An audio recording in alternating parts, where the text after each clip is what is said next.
Olá amigos, bem-vindos ao episódio 8. Vamos lá a isto. Juntamente com a moeda, vem um conceito muito importante, o de preço, que é a medida do valor de um bem ou serviço expresso numa unidade monetária. O preço dos bens depende de outros fatores, como os custos de produção desse bem e o número de pessoas que vendem esse bem. Quanto mais custar a produzir um bem, maior será o seu preço. E imagina que vendes limonadas ao pé de tua casa. Se fores a única pessoa a vender, podes cobrar mais do que se fores uma de várias. Quanto mais fácil for encontrar um produto, menor será o preço do mesmo. Dependendo de outros fatores, os preços não se mantêm iguais ao longo do tempo. Alguns bens variam de preço consoante a altura do ano, devido à sua natureza sazonal. Mas também pode acontecer os preços de todos os bens subirem. Aqui, estamos na presença da inflação, que é a subida contínua e generalizada dos preços. Este fenómeno depende de vários fatores, dos quais se destacam o excesso de procura, o aumento dos custos de produção e a inflação esperada. O excesso de procura acontece quando, por algum motivo, o consumo ou o investimento crescem e a procura fica demasiado alta para a resposta que a oferta pode dar. Assim, os preços aumentam. O aumento dos custos de produção significa que fica mais caro produzir os bens e, por isso, para os negócios se manterem em funcionamento, têm que cobrar preços mais altos. Os custos de produção incluem salários, matérias-primas e outros encargos.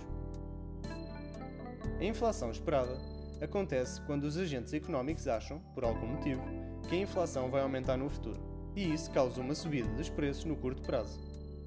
Por exemplo, se os trabalhadores acharem que os preços vão aumentar, vão exigir salários mais altos nas negociações, o que faz com que os custos de produção para as empresas aumentem.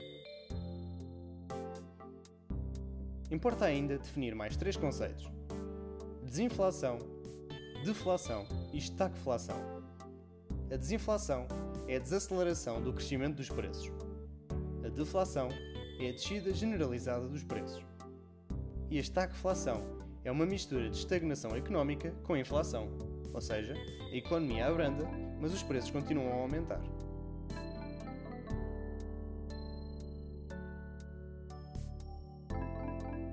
A inflação tem como consequências a deterioração do poder de compra e do valor da moeda. O facto de os preços estarem mais altos, se os salários se mantiverem, significa que, com a mesma quantidade de dinheiro, podemos comprar cada vez menos coisas. Isto significa que a moeda perdeu o valor aquisitivo e também que as famílias perdem poder de compra, ou seja, podem comprar menos coisas com os seus salários. Para estudar a variação dos preços dos bens, usamos os índices de preços, que servem para expressar as variações do valor da moeda, estabelecendo uma relação entre os preços praticados em momentos diferentes. O índice de preços no consumidor calcula-se da seguinte maneira: escolhe-se um conjunto de bens ou serviços, calcula-se a quantidade desses produtos consumida por cada pessoa por ano, calcula-se o preço desse conjunto de bens, a que se dá o nome de cabaz, no ano base, calcula-se o preço do cabaz no outro ano e estabelece a relação entre os dois. Por exemplo, vamos dizer que em 2019 um cabaz custava 500 euros e em 2020 custava 600.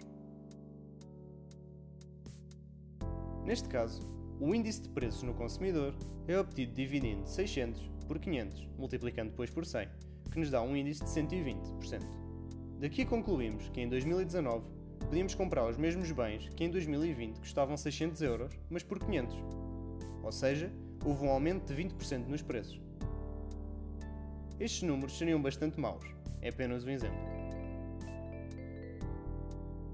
Este índice é de grande importância, uma vez que nos permite fazer coisas como calcular o consumo das famílias em termos reais e calcular a inflação. Outro índice importante é o índice de poder de compra. Este índice permite-nos saber qual é o nível de vida de um dado país e calcula-se dividindo o índice de rendimentos pelo índice de preços no consumidor. A taxa de inflação representa a taxa de crescimento do índice de preços no consumidor entre dois momentos distintos e pode ser medida de várias formas. As duas taxas mais utilizadas são a taxa de inflação homóloga e a taxa média de inflação. A taxa de inflação homóloga faz a comparação entre o preço de um cabaz ou do IPC do mês atual com o mesmo mês do ano anterior. A taxa média de inflação calcula-se fazendo a média das 12 taxas homólogas mais recentes e representa a evolução dos preços. Com a introdução da moeda única europeia nos países europeus, a gestão da moeda passou a ser feita pelo Banco Central Europeu, que tem como principal objetivo garantir a estabilidade dos preços da zona euro, para que possamos ter um crescimento económico sustentado. Para isto acontecer, a inflação tem que andar sempre entre os 0% e os 2%. E é isto por este episódio. Espero que tenhas gostado. Vemo-nos no episódio 9. Até já!